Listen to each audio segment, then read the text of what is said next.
Assalamualaikum warahmatullahi wabarakatuh. Selamat datang sahabat Promkes dalam program Tanya Ahli. Masih bersama saya Nur Alifah dari unit PKRS RSD Madani Kota Pekanbaru. Episode kali ini kami memiliki dokter spesialis rehabilitasi medik yang luar biasa sebagai tamu istimewa kita. Kita kali ini akan menjelajahi topik yang sangat penting, yaitu peran rehabilitasi medik terhadap demensia. Jadi, mari kita mulai dengan mengucapkan selamat datang kepada tamu spesial kita yang telah bersedia hadir, dokter. Terima kasih. Silakan dok memperkenalkan diri. Assalamualaikum warahmatullahi wabarakatuh, sahabat Promkes. Saya Dr. Indri Wijayanti, spesialis kedokteran fisik dan rehabilitasi. Saat ini bertugas di Rumah Sakit Daerah Madani, Kota Pekanbaru. Baik, terima kasih dokter.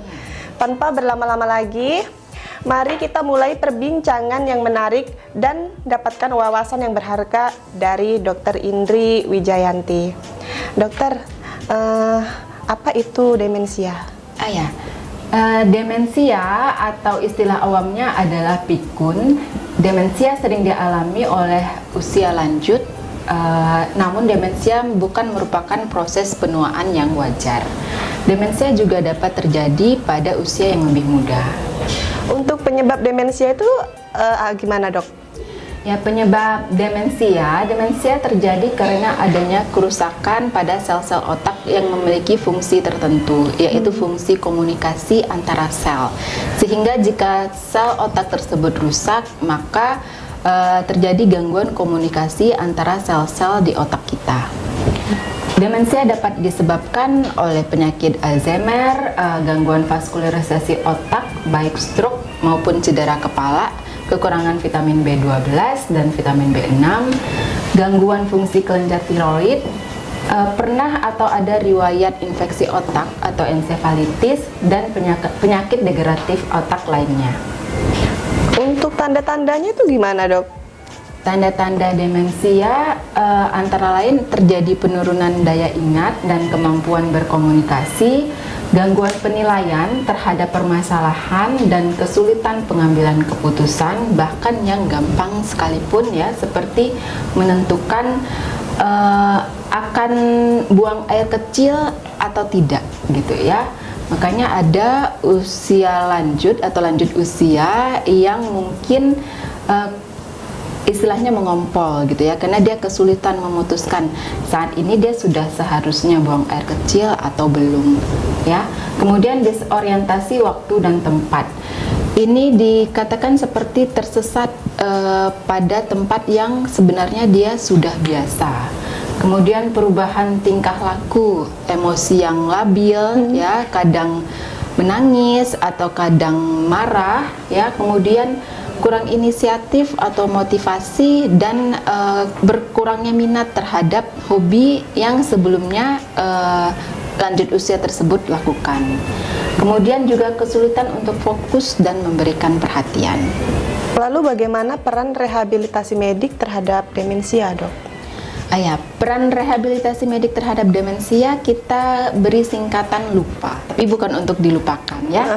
Jadi L yang pertama adalah latihan. Latihan ini seperti peran rehabilitasi medik lainnya adalah bentuk therapeutic exercise ya. Kemudian U, dilakukan berulang-ulang, dan P, dengan memusatkan perhatian terhadap gerakan-gerakan latihan tersebut. Dan A adalah asosiasi. Jadi gerakan tersebut ada asosiasi antara otak kiri dan otak kanan, kemudian asosiasi lanjut usia terhadap lingkungan. Jadi dalam bentuk latihan ini dalam bentuk senam otak ya, bisa dikerjakan di rumah atau di mana saja. Baik. Bagaimanakah senam otak itu? Mari kita simak video berikut.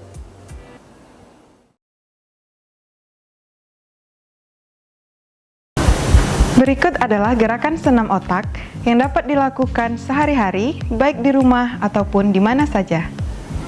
Gerakan yang pertama adalah gerakan membuka dan mengepal. Satu tangan membuka, satu tangan mengepal. Gerakan secara bergantian, lakukan sebanyak 10 kali.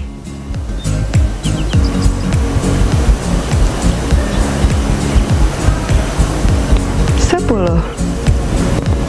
Untuk gerakan yang kedua adalah gerakan 4 jari dan pistol. Satu tangan membentuk 4 jari, satu tangan membentuk pistol. Gerakan secara bergantian, lakukan sebanyak 10 kali.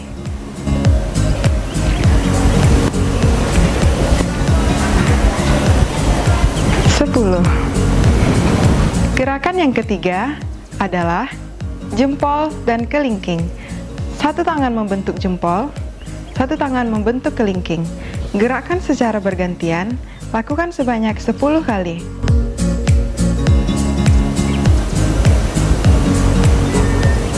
10. Gerakan yang keempat adalah atas membuka dan bawah mengepal.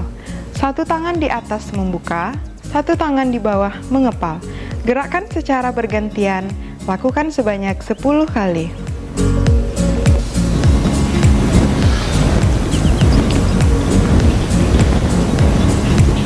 10. Gerakan kelima adalah memegang telinga bersilang. Tangan kanan memegang telinga kiri, tangan kiri memegang telinga kanan. Gerakan secara bergantian, lakukan sebanyak 10 kali.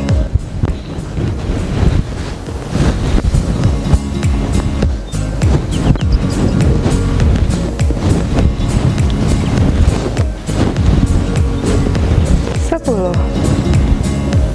Gerakan keenam adalah tepuk kepala, lingkar perut. Tangan kanan membuat lingkaran di perut, tangan kiri menepuk kepala. Lakukan sebanyak 10 kali.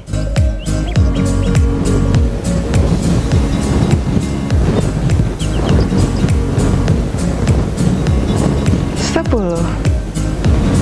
Gerakan ketujuh adalah mengangkat kaki kanan dan tangan kiri secara bersamaan. Gerakan secara bergantian, lakukan sebanyak 10 kali.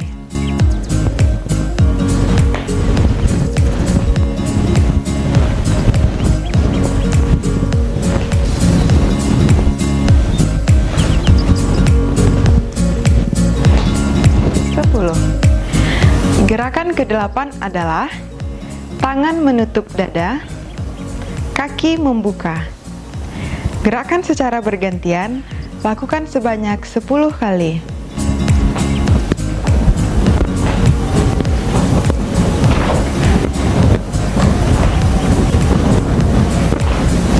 10. Gerakan ke-9 adalah tangan kanan memegang pundak kiri, kaki kiri maju. Gerakan secara bergantian, lakukan sebanyak 10 kali.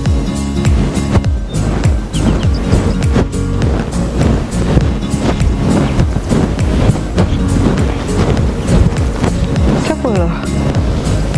Baiklah, sudah kita saksikan bersama video senam otak. Kira-kira manfaat senam otak itu apa ya, Dok? Ya, manfaat senam otak antara lain untuk mencegah dan mengurangi pikun, meningkatkan daya ingat, meningkatkan kecerdasan, meningkatkan konsentrasi, dan menjaga fungsi otak seiring dengan bertambahnya usia. Baik. Ya, latihan dapat dilakukan kapan saja dan di mana saja. Latihan dapat dilakukan berulang-ulang sesering mungkin. Ingat lupa tadi ya. L untuk latihan, U berulang-ulang, P untuk perhatian dengan memusatkan perhatian, dan A untuk asosiasi antara otak kanan dan otak kiri. Baik sahabat Promkes, sekian program Tanya Ahli kali ini. Jangan lupa follow Instagram @pkrs_madani, like, comment, and share untuk mendapatkan informasi-informasi kesehatan lainnya. Assalamualaikum warahmatullahi wabarakatuh. Salam sehat.